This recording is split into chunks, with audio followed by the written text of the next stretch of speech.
আজকে আমরা আলোচনা করব যারা রাষ্ট্রবিজ্ঞান অনার্স নিয়ে 6 সেমিস্টার পরীক্ষা দিচ্ছ, তোমাদের যে ডিএসসি A3 পেপারটা রয়েছে, অর্থাৎ পাবলিক পলিসি ইন ইন্ডিয়া, এই পেপারের লাস্ট মিনিট সাজেশান নিয়ে আলোচনা করব। তবে তার আগে বলে রাখি, আমার চ্যানেলে তোমাদের যে সাজেশান এমনি দেওয়া রয়েছে, ফুল সাজেশান, যারা সেই সাজেশান দেখোনি তারা দেখে নাও।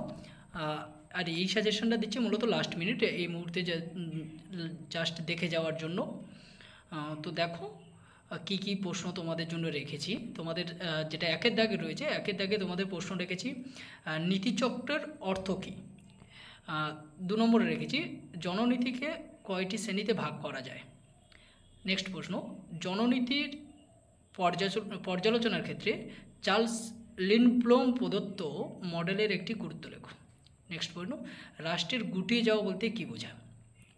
পরের প্রশ্ন, নয়া শিক্ষানীতির যে কোনো দুটি লক্ষ্য উল্লেখ করো। পরের প্রশ্ন, নেহেরুবাদী রাষ্ট্র কী। নেক্সট প্রশ্ন, ভারতের জাতীয় গ্রিন ট্রাইব্যুনাল কবে স্থাপিত হয়। পরের প্রশ্ন, অংশগ্রহণমূলক উন্নয়ন কী। পরের প্রশ্ন, পুঁজিকরণ নীতি কী। নেক্সট প্রশ্ন, জননীতি প্রণয়নে প্রাতিষ্ঠানিক দৃষ্টিভঙ্গির প্রধান প্রবক্তা কে। পরের প্রশ্ন, জননীতির উদারনৈতিক তত্ত্বের মূল কথা কী। পরের প্রশ্ন, নীতি আয়োগ কবে গঠিত হয়। পরের প্রশ্ন, জননীতি প্রণয়ন বলতে কী বোঝো বা কী বোঝায় জননীতি। পরের প্রশ্ন, জননীতি বিশ্লেষণ বলতে কী বোঝো। আর লাস্ট প্রশ্ন যেটা, জননীতি বিশ্লেষণে গণমাধ্যমের একটি ভূমিকা লেখো। এবার দেখো তোমাদের যে মডিউল 1 যেটা রয়েছে, মডিউল 1-এ যে প্রশ্নগুলো তোমাদের জন্য রেখেছি সেই প্রশ্নগুলো দেখো। মডিউল 1-এর ফার্স্ট প্রশ্ন রেখেছি 10 নম্বরের, জননীতি বিশ্লেষণ ও রাজনীতি অবিচ্ছেদ্য বিবৃতিটি ব্যাখ্যা করো। এখানে বিবৃতিটি হবে, কি হয়ে গেছে এটা তোমরা সংশোধন করে নিও। পরের প্রশ্ন, জননীতি প্রণয়নে বাধাসমূহ বিশ্লেষণ করো। 3-এর দাগে দেখো, 3-এর দাগে যে প্রশ্ন রেখেছি, ফার্স্ট প্রশ্ন রেখেছি জননীতি বিশ্লেষণ কি, জননীতি বিশ্লেষণ প্রক্রিয়াটি বর্ণনা করো। খ দাগে রেখেছি রাষ্ট্রের কল্যাণমুখী তত্ত্বের পরিপ্রেক্ষিতে জননীতির গুরুত্ব আলোচনা করো।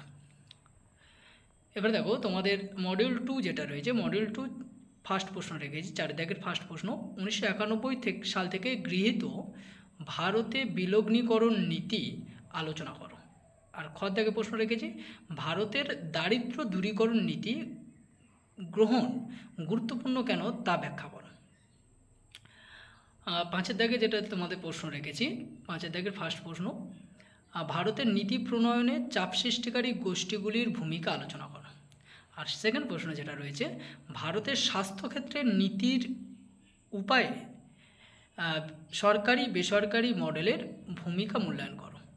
এই হচ্ছে তোমাদের total A3 last minute suggestion. তোমরা এই প্রশ্নটা ভালো করে দেখো।